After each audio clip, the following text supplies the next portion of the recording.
الحمد لله الذي سهل لعباده طرق العبادة ويسر، وله الحمد أعظم من ذلك وأكثر. الحمد لله على نعمه التي لا تحصر، والشكر له على آلائه التي لا تقدر.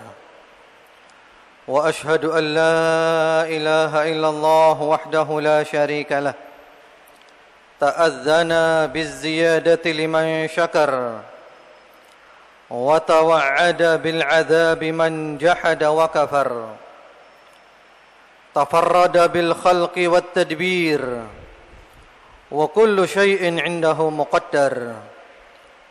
وأشهد أن محمدًا عبده ورسوله، صاحب الوجه الأنور والجبين الأزهر، طاهر المظهر والمخبر، وأنصح من دعا إلى الله وبشر وأنذر، وأفضل من صلى وزكى وصام وحج واعتمر.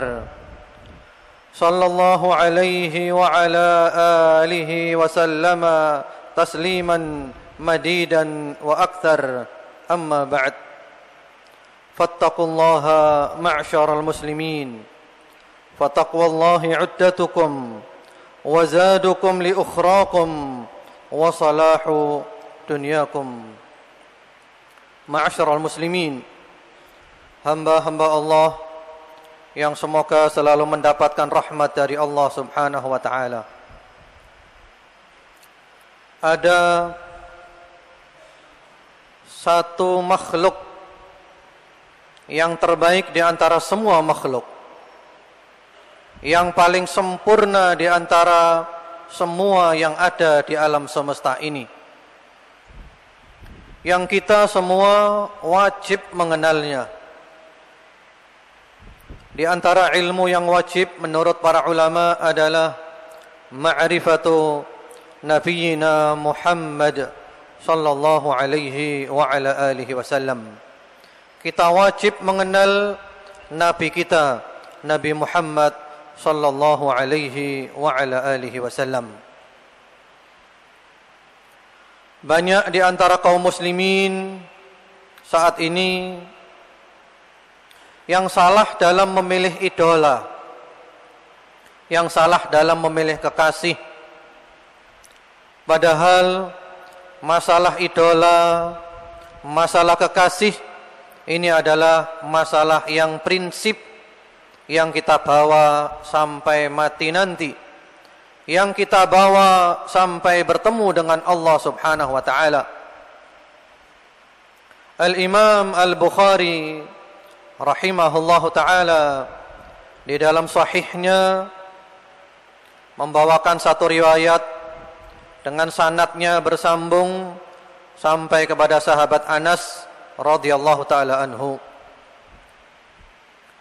Ketika itu ada seorang sahabat yang datang kepada Rasulullah Muhammad sallallahu alaihi wasallam, dan sahabat itu bertanya, "Ya Rasulullah, matas sa'ah?" Wahai Rasulullah, kapan kiamat? Lalu beliau menjawab, "Wa ma a'datta laha?" Apa persiapanmu menghadapi kiamat? Kamu tanya kiamat itu, apa kamu sudah siap? Apa persiapanmu? Sahabat itu menjawab, "La syai' ghaira anni uhibbullaha wa rasulahu sallallahu alaihi wa alihi wasallam." Tidak ada persiapan apapun wahai Rasulullah, hanya saja aku cinta Allah dan Rasulnya sallallahu alaihi wa ala alihi wasallam. Ya Rasulullah, saya tidak punya persiapan yang banyak, tapi aku cinta Allah, aku cinta kepadamu wahai Rasulullah Muhammad sallallahu alaihi wa ala alihi wasallam. Kemudian beliau bersabda, "Anta ma'a man ahbabta." Kalau begitu, kamu akan dikumpulkan bersama kekasihmu. Sahabat Anas radhiyallahu ta'ala mengatakan, kami tidak pernah merasa senang, merasa bahagia seperti senangnya kami, bahagianya kami ketika mendengar sabda Nabi ini. Kamu bersama dengan kekasihmu. Karena kata sahabat Anas, aku mencintai Rasulullah sallallahu alaihi wasallam. Aku mencintai Abu Bakar dan Umar. Aku berharap akan dikumpulkan bersama mereka karena kecintaanku kepada mereka, walaupun amalku masih belum seperti amal mereka. Ma'asyiral muslimin, jamaah salat Jumat rahimakumullah. Masalah kekasih idola ini sangat penting, sangat prinsip. Siapa kekasih kita, siapa idola kita, kita akan dikumpulkan dengannya. Tergantung kita milih siapa. Kalau kekasih kita, idola kita adalah orang-orang kafir, orang-orang fasik, maka kita akan dikumpulkan dengan dia di dalam neraka, wal'iyadu billah. Kalau kekasih kita, idola kita adalah Rasulullah Muhammad sallallahu alaihi wasallam, orang-orang yang saleh, kita akan dikumpulkan dengan mereka di dalam syurga. Walaupun amal kita masih belum seperti amal mereka. Ada seorang sahabat yang sangat mencintai Rasulullah Muhammad sallallahu alaihi wasallam.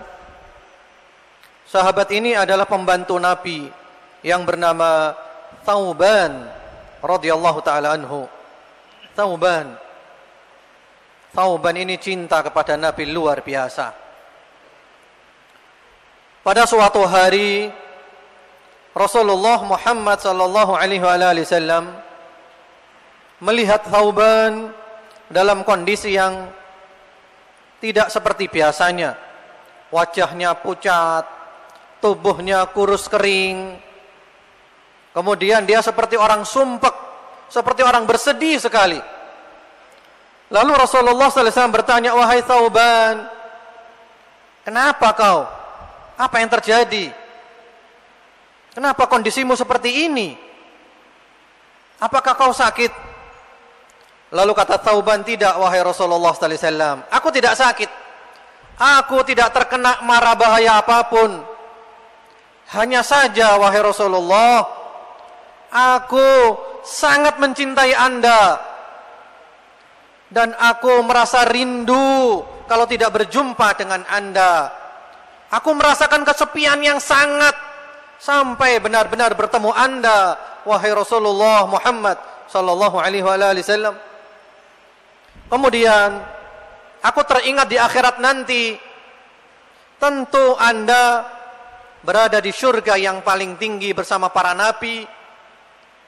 Sehingga kalau aku pun masuk surga, aku berada di bawah, nggak bisa bertemu Anda. Bagaimana pula kalau aku tidak masuk ke dalam surga? Aku tidak akan bisa bertemu Anda lagi selama-lamanya. Subhanallah. Sahabat Thauban radhiyallahu ta'ala anhu amat sangat mencintai Rasulullah Muhammad sallallahu alaihi wasallam. Kalau tidak ketemu Nabi itu sedih, sumpek, sampai enggak menafsu makan, enggak nafsu tidur, sampai badannya kurus kering, tampak pucat di wajahnya, ingin berjumpa, melihat wajah mulia Nabi Muhammad sallallahu alaihi wasallam. Dia takut di akhirat nanti tidak bisa ketemu dengan Nabi Muhammad sallallahu alaihi wa ala alihi wasallam. Lalu Allah menurunkan firman-Nya di dalam surat An-Nisa ayat nomor 69 sampai 70. Wa may yuti'illaha war rasul fa ulaika ma'al ladzina an'ama Allahu 'alaihim minan nabiyyin was-siddiqin wasyuhada was-salihin wa hasuna ulaika rafiqa. Dzalikal fadlu minallah wa kafa billahi 'alima. Barang siapa yang taat kepada Allah dan Rasul-Nya, maka mereka itu akan dikumpulkan bersama orang-orang yang Allah berikan nikmat kepada mereka dari kalangan para nabi, siddiqin, syuhada dan salihin, dan mereka itu adalah sebaik-baik teman. Itu adalah karunia dari Allah, dan cukuplah Allah Maha mengetahui.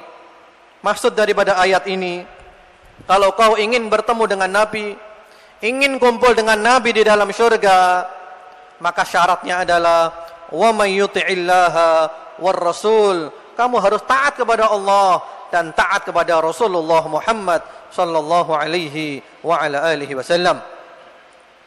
Ma'asyiral muslimin, jamaah salat Jumat rahimakumullah.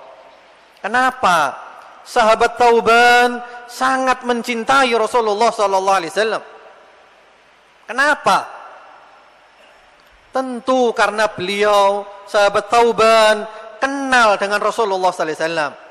Orang kalau kenal dengan Nabi Muhammad sallallahu alaihi wasallam pasti cinta.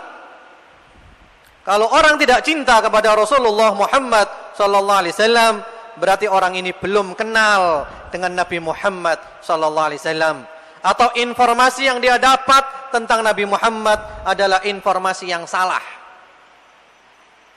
Mari kita lihat di antara sifat Rasulullah Muhammad sallallahu alaihi wasallam yang disebutkan oleh Allah di dalam Al-Qur'an, yaitu di surat At-Taubah ayat nomor 128. Allah berfirman, laqad ja'akum rasulun min anfusikum azizun 'alaihi ma 'anittum harisun 'alaikum bil mu'minina raufur rahim. Sungguh telah datang kepadamu seorang rasul dari dirimu sendiri. Kau kenal dia. Dia bukan orang yang misterius. Dia dari kalangan keluarga yang baik-baik, punya nasab yang terhormat. Terasa berat atasnya penderitaanmu. Sangat menginginkan keimanan dan keselamatanmu. Sangat kasih dan sayang kepada orang-orang yang beriman. Rasulullah Muhammad sallallahu alaihi wasallam.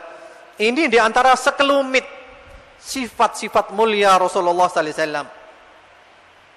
Beliau itu merasa berat kalau kita menderita. Beliau itu merasa ingin supaya kita ini iman, supaya kita ini selamat.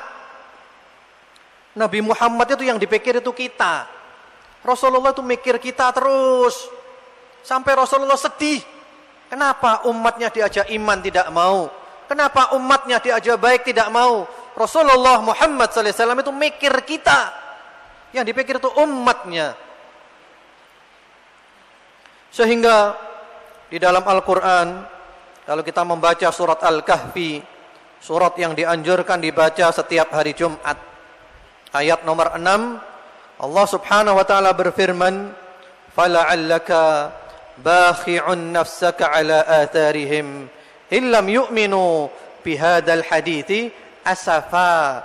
Boleh jadi, wahai Rasulullah sallallahu alaihi wasallam, engkau akan membinasakan dirimu, engkau akan membunuh dirimu karena engkau kecewa.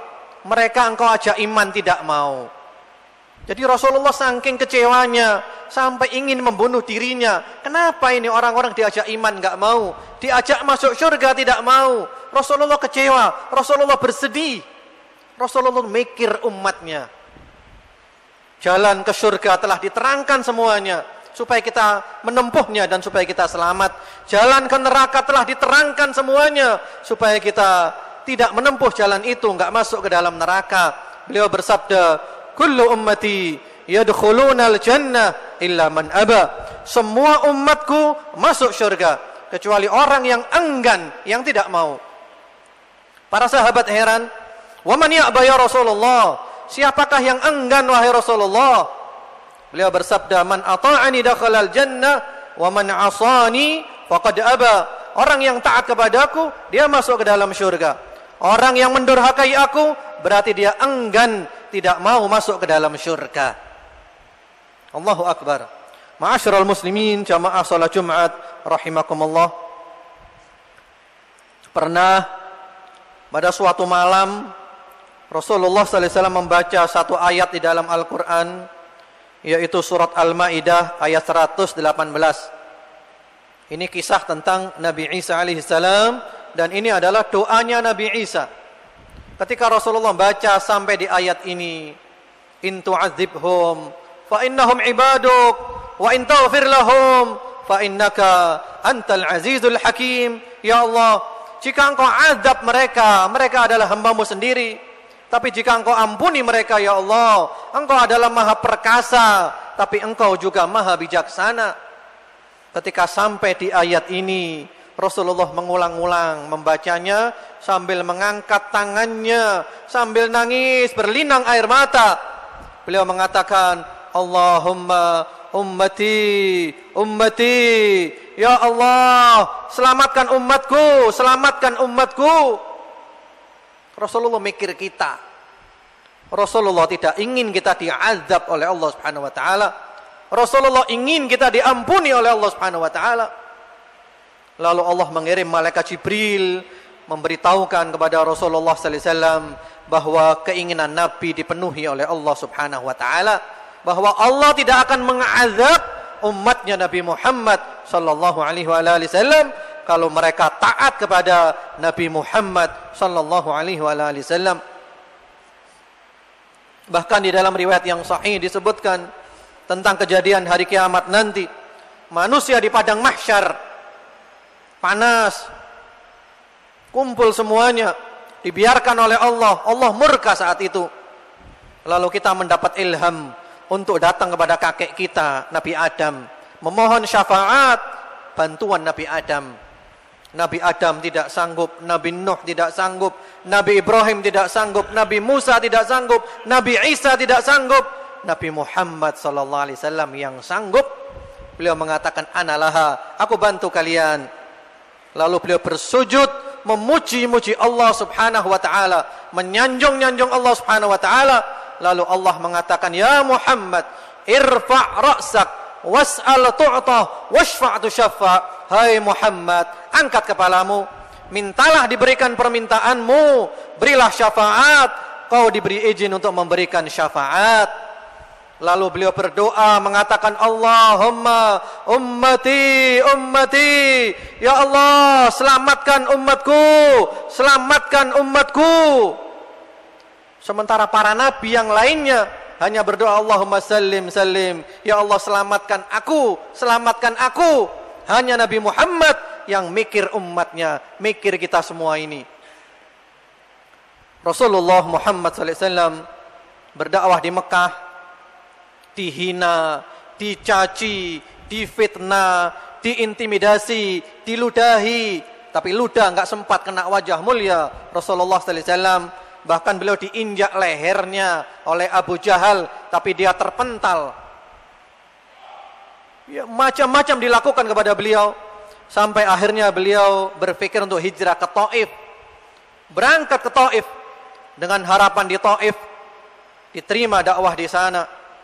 Kurang lebih sekitar 90 kilo jalan kaki bersama pembantunya Zaid bin Harithah radhiyallahu taala anhu.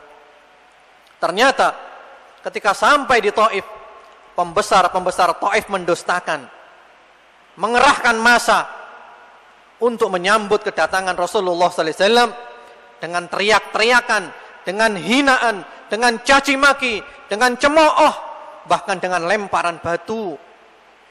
Sehingga bercucuran darah mulia dari tubuh mulia Rasulullah Muhammad sallallahu alaihi wasallam. Malaikat penjaga gunung datang.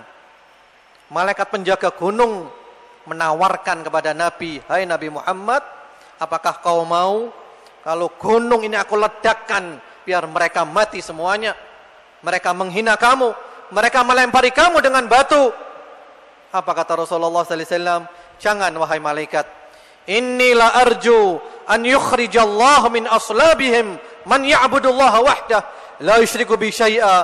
Jangan wahai malaikat, jangan hancurkan mereka. Aku berharap nanti akan keluar dari tulang surbi mereka anak-anak yang beribadah kepada Allah, yang tidak menyekutukan Allah dengan suatu apapun. Wahai malaikat, jangan. Kalau sekarang bapaknya, ibunya kafir, aku masih berharap nanti anak cucu mereka mau beriman kepada Allah Subhanahu wa taala. Beliau berdoa, Allahumma hdi qaumi fa innahum la ya'lamun. Ya Allah, berilah hidayah kaumku karena mereka tidak tahu ya Allah. Allahu Akbar. Akhlak mulia Rasulullah Muhammad sallallahu alaihi wasallam, harisun alaikum, sangat menginginkan keimananmu dan keselamatanmu. Di dalam riwayat yang sahih, ada seorang anak Yahudi, anak kecil Yahudi, biasa membantu Nabi. Tiba-tiba anak ini sakit. Anak kecil Yahudi sakit. Rasulullah Muhammad sallallahu alaihi wasallam menjenguk ke rumahnya. Allahu Akbar.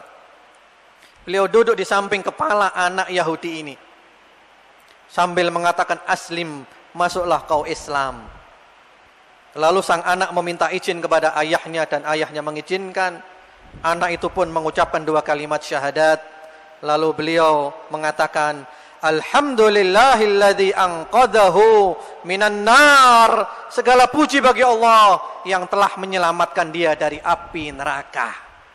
Allahu Akbar. Bukan hanya manusia.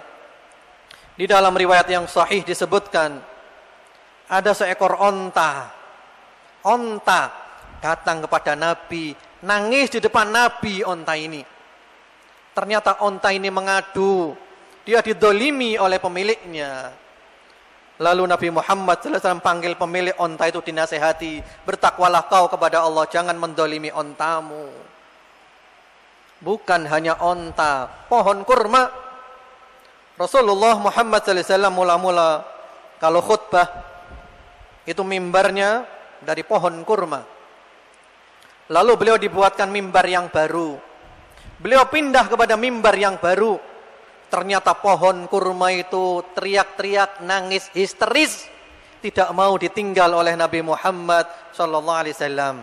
Lalu beliau turun dari mimbar, didekap, dipeluk pohon kurma ini, dilus-lus supaya enggak nangis lagi. Allahu Akbar, ma'asyiral muslimin. Kenapa semuanya seperti ini? Karena semuanya mengenal Nabi Muhammad SAW. Kita sebagai orang Islam jangan sampai tidak kenal dengan Nabi Muhammad SAW. Kita wajib di rumah kita punya buku sirah Nabi Muhammad SAW. Kita ajarkan kepada anak-anak kita sehingga kita semuanya mengidolakan Nabi Muhammad SAW, mengikuti ajaran beliau, dan kita akan dimasukkan ke dalam syurga kumpul dengan beliau sallallahu alaihi wa ala alihi wasallam. Demikian khutbah Jumat yang singkat, semoga bermanfaat. Barakallahu li wa lakum fil Qur'ani was sunnah wa nafa'ani wa iyyakum bima fihima minal bayyinati wal hikmah. Aqulu qawli hadha wa astaghfirullaha li wa lakum fastaghfiruhu innahu huwal ghafurur rahim.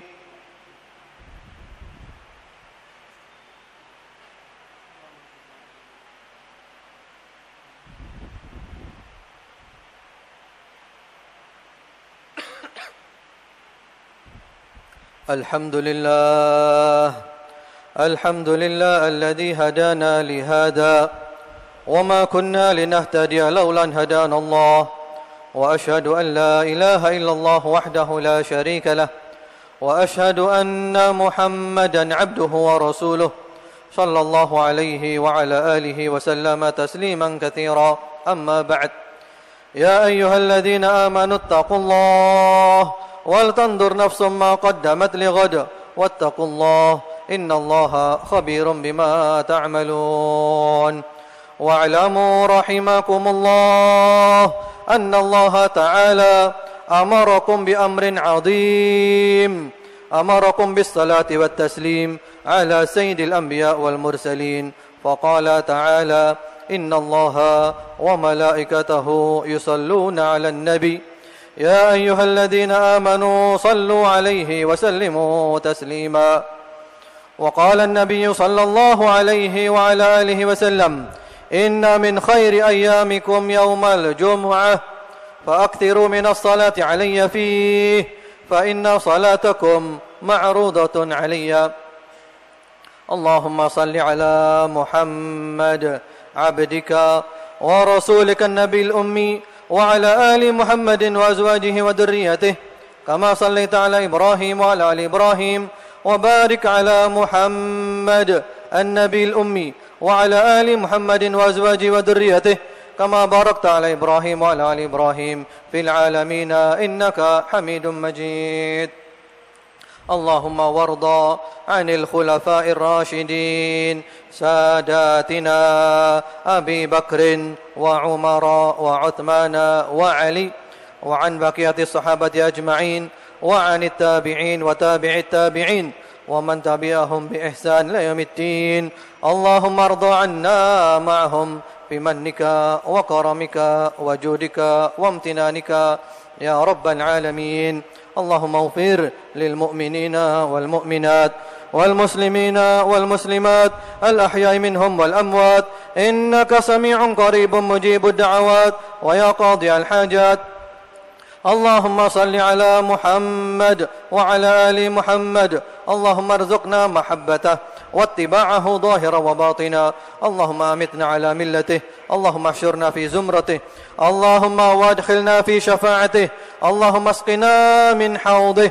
اللهم جمعنا به في جنات النعيم مع الذين أنعمت عليهم من النبيين والصديقين والشهداء والصالحين. اللهم اكتب ذلك لنا ولوالدينا ولسائر المسلمين. اللهم فرج هم المهمومين من المسلمين ونفس كرب المكروبين واقض الدين عن المدينين واشف مرضانا ومرضى المسلمين. اللهم ارحم موتانا وموتى المسلمين. اللهم انصر إخواننا المسلمين المستضعفين في كل مكان. اللهم فك قيد أسرى المسلمين. اللهم انقذ المسجد الأقصى من اليهود الغاصبين. اللهم أعد المسجد الأقصى إلى رحاب المسلمين. اللهم انصر المجاهدين في سبيلك في كل مكان. اللهم آمنا في أوطاننا وأصلح أئمتنا وولاة أمورنا وارزقهم بطانة صالحة ووفقهم للعمل بكتابك وسنة نبيك محمد صلى الله عليه وسلم وتحكيم شريعتك. اللهم ارزقنا الثبات والاستقامة. اللهم أمتنا على الإسلام والسنة يا مقلب القلوب ثبت قلوبنا على دينك. اللهم توفنا وأنت راض عنا. اللهم إنا نسألك حسن الخاتمة ونعوذ بك من سوء الخاتمة. اللهم اجعل آخر كلامنا في هذه الدنيا لا إله إلا الله. اللهم إنا نسألك رضاك والجنة ونعوذ بك من سخطك والنار. ربنا آتنا في الدنيا حسنة وفي الآخرة حسنة وقنا عذاب النار. وصلى الله وسلم على سيدنا محمد وعلى آله. سبحان ربك رب العزة عما يصفون وسلام على المرسلين والحمد لله رب العالمين. عباد الله إن الله يأمر بالعدل والإحسان وإيتاء ذي القربى وينهى عن الفحشاء والمنكر والبغي يعظكم لعلكم تذكرون. فاذكروا الله العظيم يذكركم واشكروه على أن يزدكم واسألوا من فضل يعطكم ولذكر الله أكبر. وأقم الصلاة.